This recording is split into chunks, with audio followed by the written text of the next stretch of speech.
Working weekends tied to increased depression risk, study. Men and women who work on weekends may be more likely to develop depression, a UK study suggests.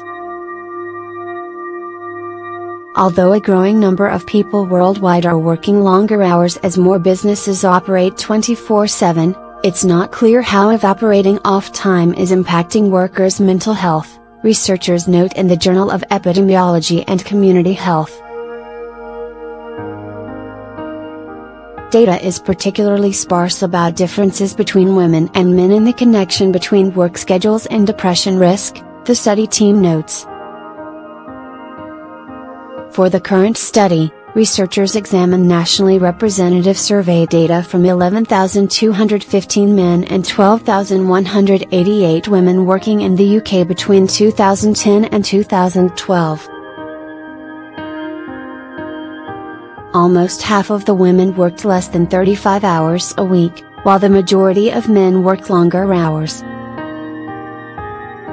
Only half of the women worked at least some weekends, compared with 2/3 of the men. Compared to those working a standard 35 to 40-hour work week, men working less had more symptoms of depression.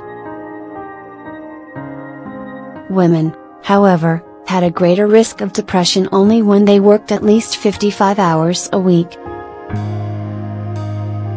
Women working most weekends had more depression symptoms than women who only worked weekdays. Men had more depression symptoms with weekend work when they also disliked their working conditions. The results of our study show gender differences in the links between long and irregular hours and depressive symptoms, said study leader Gillian Weston, a public health researcher at University College London. There are many social, economic and health benefits to be gained from working in good jobs, so we don't want women to be excluded from the workforce, Weston said by email.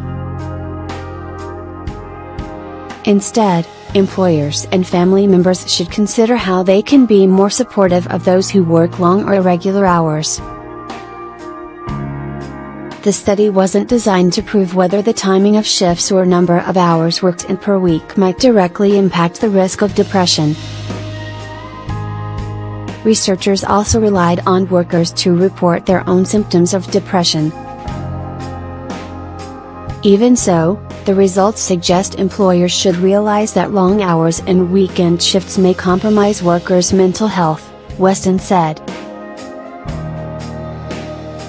We need to move from a culture of unrealistic demands and low rewards to one in which workers are supported and valued, feel they have control, feel they have purpose, and are allowed sufficient time for recovery and leisure, Weston added. This would benefit workers of both sexes and result in a happier and healthier workforce too, which of course would also benefit the employer. Long hours may take a toll on mental health for many reasons, including the potential to take away time from social activities, personal lives and rest, said Saber Giga, a researcher at Lancaster University in the UK who wasn't involved in the study.